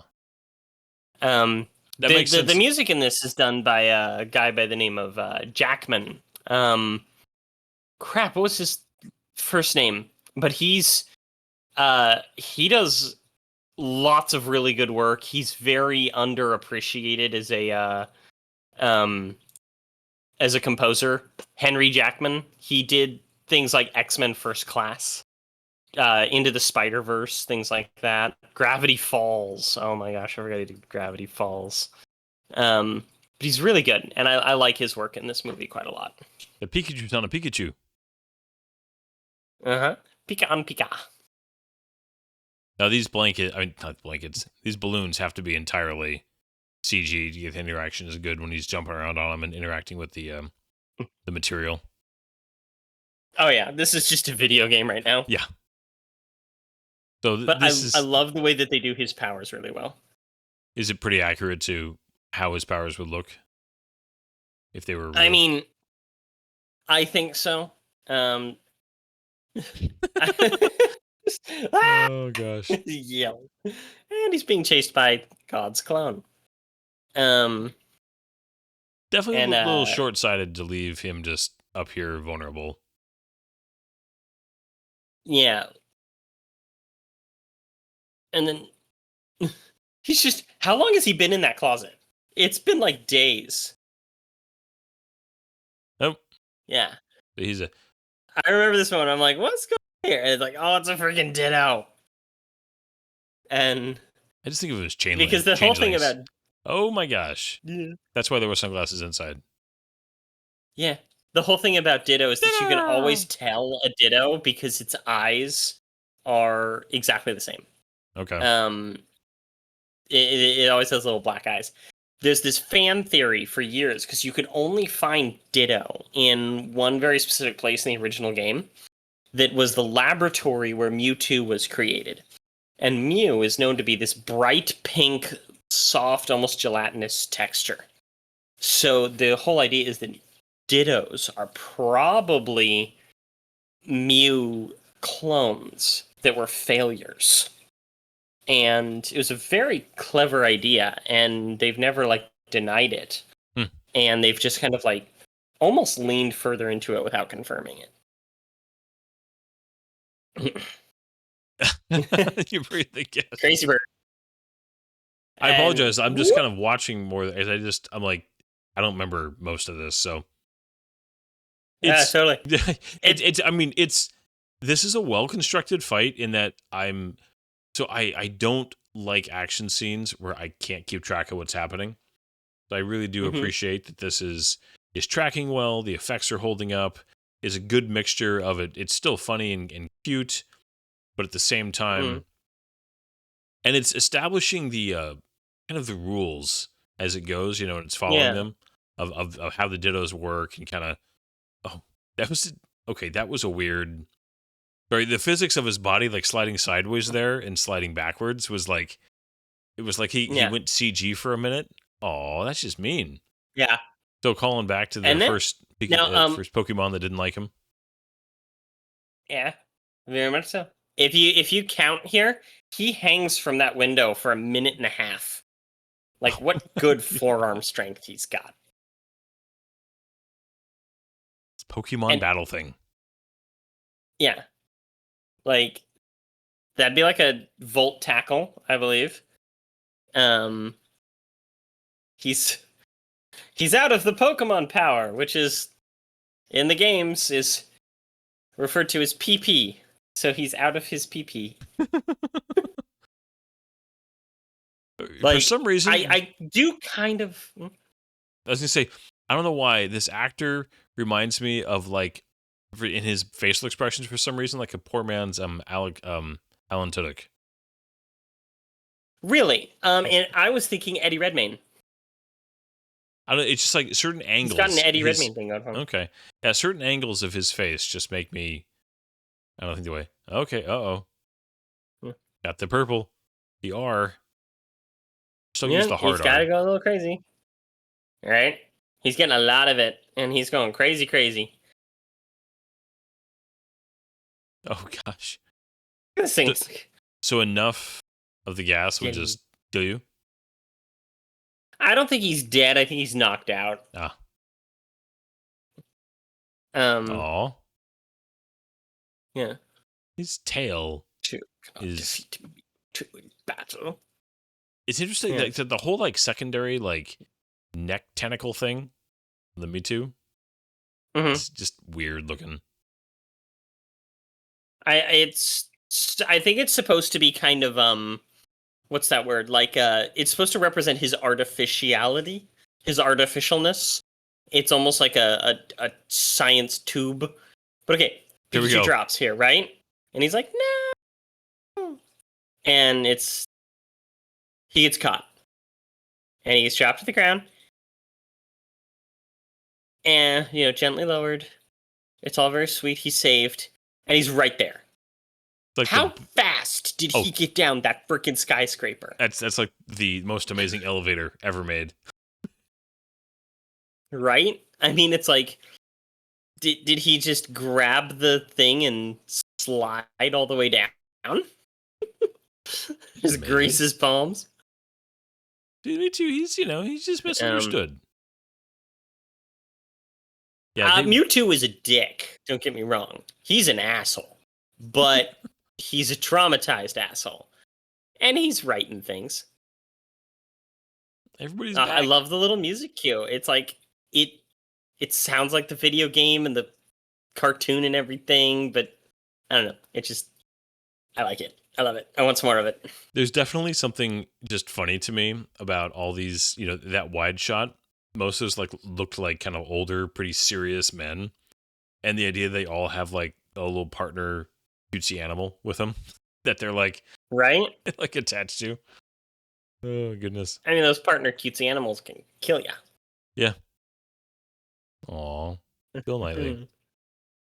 Take away the evil scientist. He should have had more to do. I mean, this thing is, you have an actor like him. He could have had more. You could have done a little bit more with that. Given him, a good monologue or two. And same thing with Ken Watanabe. I mean, he always said he's very earnest, and he definitely has a, he's a good. It's nice to have an ally and a connection to his dad, but definitely not used very much. It's a very small amount. Yeah, he was just kind of there to be the villain. Yeah, he's just an emotional. He did a good job. Yeah, touched it. But anybody could have played it, but he's memorable because he's Bill Nye. Yeah. Well, I mean, both Bill Nye. I do not believe any of the chemistry between these two. No. But I'm saying both Bill Knightley and Ken Watanabe, both of their roles, because they're both such amazing guys, but both of their roles were. I wish they had done more with them. When you had actors like that, you could have expanded. You had them more involved somehow. Have them, I don't know, just something. Yeah, I agree. And maybe there's more to it. Maybe there's cut footage we just don't know about. I mean, I know that there are cut scenes. They've talked about a few of them. The chemistry between Justice Smith and Pikachu is amazing. The chemistry between Justice Smith and Sidekick Girl, non-existent. No, it's to me. It feels very forced again, very early CW show level relationship chemistry. Mm-hmm. Very good. Yeah. But Pikachu offers your body savior.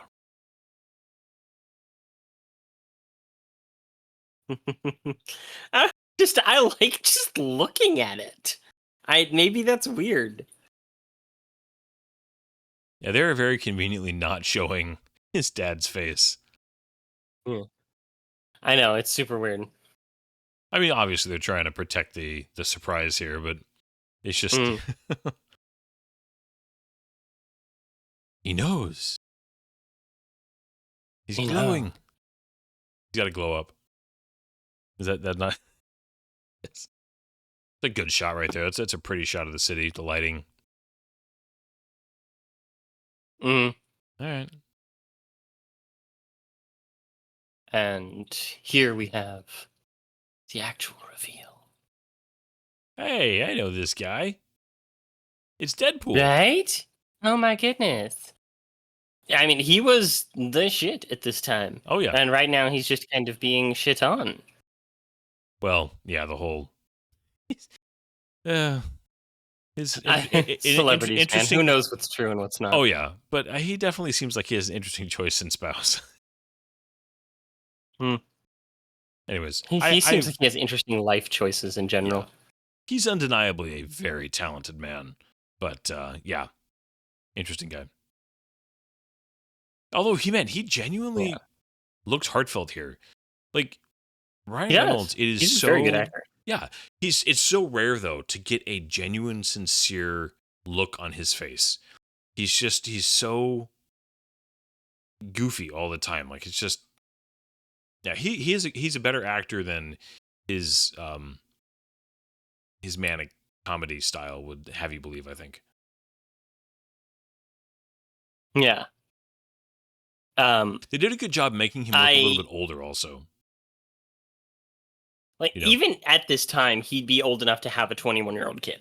yeah, Um, but I mean, he also is one of those faces that can look easily 10 years younger than he is.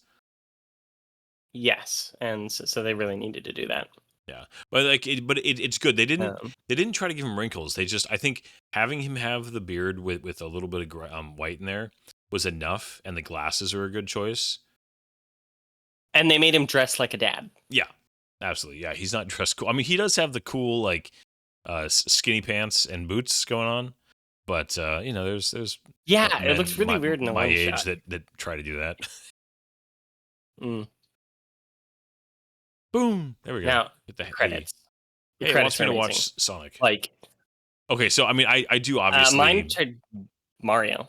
Yeah, I had to say. I mean, obviously, I'm not a big Nintendo guy in general, but there is definitely something Hmm. about the old school Game Boy graphics that's just very nostalgic because I definitely loved to play my friend's Game Boy whenever I could. And then here I know we've got different. So there's a bunch of different visual styles here, right, from throughout the years.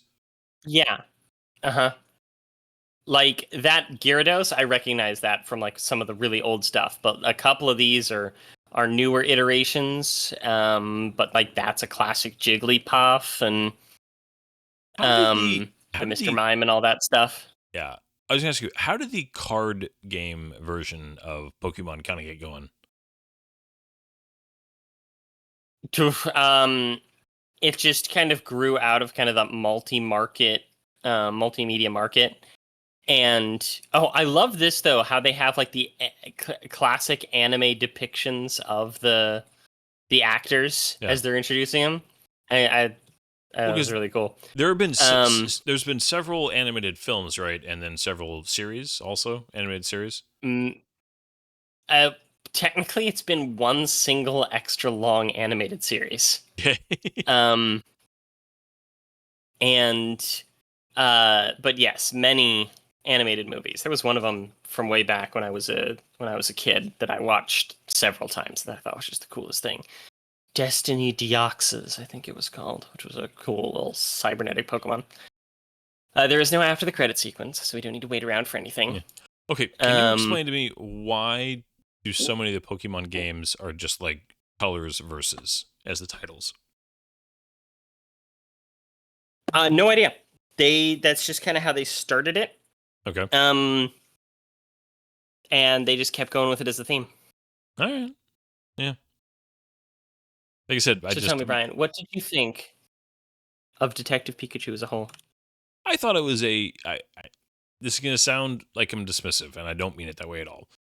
It's a solid kids movie to me, Okay. and I like I said, I don't mean that. I would agree with you on that. Yeah, I think that it's a simplistic movie in some ways, but I appreciate.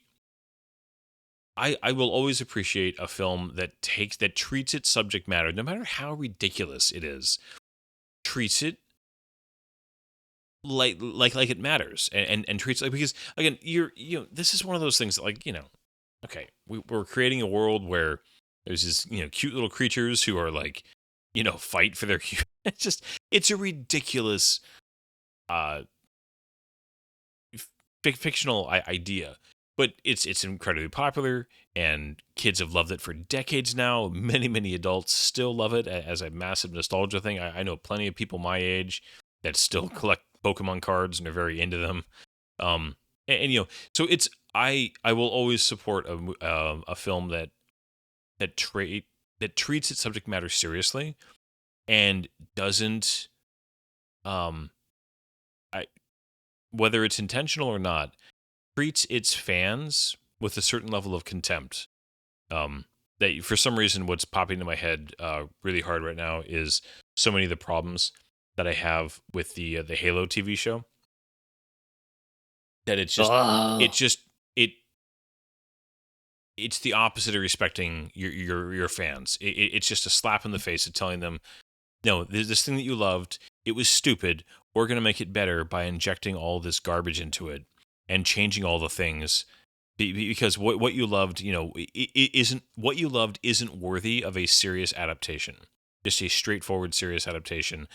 And this movie, as much as I don't know almost anything about Pokemon, as anybody who's been listening to this movie, listening to this commentary is well aware of, I can tell that it loves its fans. It was interested in. Now you can take fan service too far, and you can make it where it's like, why did you even make this? It's just fan service. Like try to do something interesting, but do it in a way that's respectful, that celebrates all the people who love this. I mean, I can just listening to you talk about it and the amount of like times where you're like, oh yeah, that Pokemon and that Pokemon and that Pokemon and oh, this is a funny inside joke and that kind of, all that kind of stuff says that the people who made this not only had a love and respect for the material, but a love and respect for the fans and what it would mean for them to see and experience little bits of joy like that. And I'm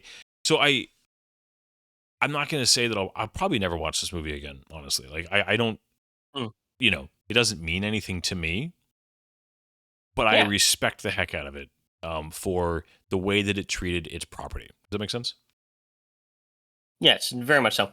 I just think I think that you really hit the nail on the head with the Halo comparisons and this idea that it's not worthy of being translated accurately. Where this movie just really went out of its way to fit into the universe as best it could. You'll find some people who get really mad about it, but not as There's many always as a you'd few. think. The Pokemon fandom is actually like very polite. Even some people who did like I found a lot of Reddit stuff where they're like, I didn't really care for this, or this, but I thought that this was really cool. I loved the Pikachu. Like their attitude's really good. But it's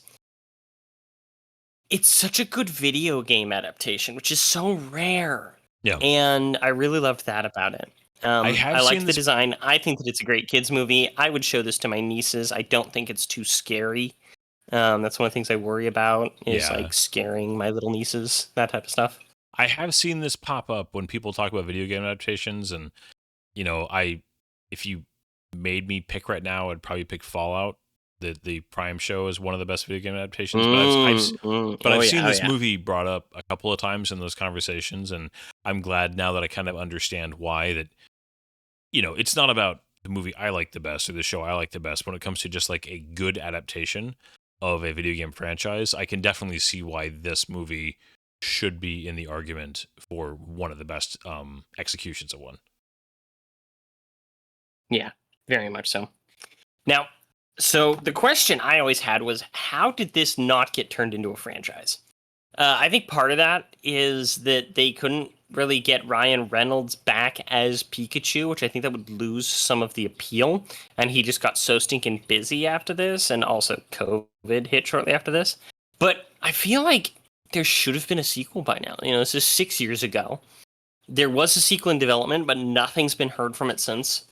It made money. No, it wasn't the gate-crashing hit everybody hoped it would be, but it also butt up against Endgame pretty closely. I mean, so it made $433 kind of on $150 million. Like that's it. It tripled its budget. Solid. But Yeah, it's tripled its budget. That is really solid. But at this time, this is 2019.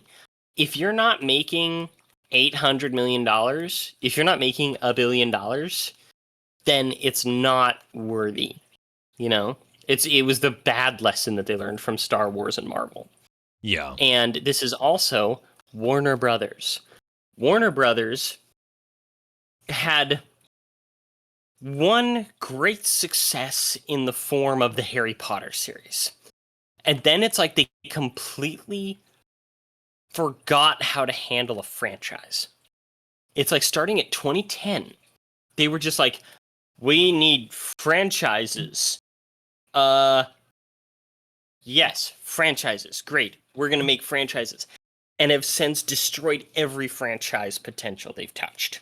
Yeah, I They don't. screwed up Harry Potter with the lackluster Fantastic Beasts movies. DC is a complete cluster. Detective Peak, it's just like there's no sequel to Pokemon. The Matrix movies with Matrix, the fourth one that just sucks so badly I don't even Resurrection? remember the name. Sure. Is it I Um, don't know. Yeah, it was yes, bad. It it was is bad. Resurrection, and it's just like they're Warner Brothers is just stupid, and I kind of hate them right now because they mess up everything they touch, and I wish that they just kind of went away. And they Just still have the Nemesis system copywritten, and I hate that so much.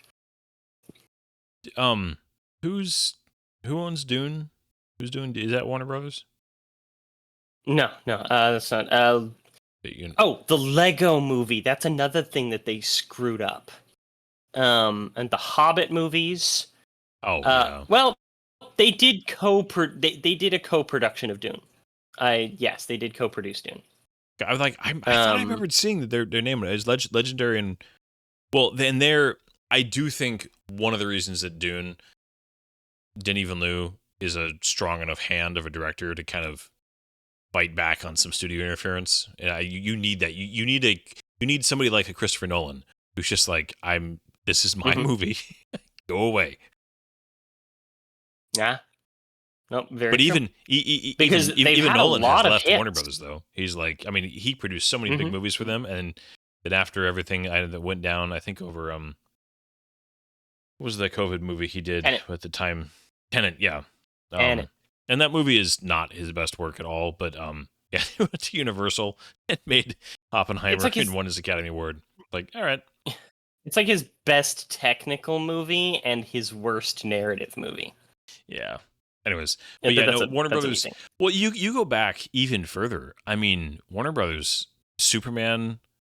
I mean, and granted, maybe it was less Warner Brothers and other the producing partners that were involved. The brothers, I forget their names, but the Christopher Reeve films, and then just Batman. Starting with the Burton ones. I mean, Warner Brothers has. It's interesting because Warner Brothers has some of the most iconic IPs in the history of modern IPs. And yeah, they for every one amazing success they have, which they almost never get any credit for because they luck out with the creative force that is able to work in spite of them, they've screwed up 10 other things. Mm-hmm. Yeah. Because I mean, I'm trying to think And I almost swear they're every afraid of money. yeah.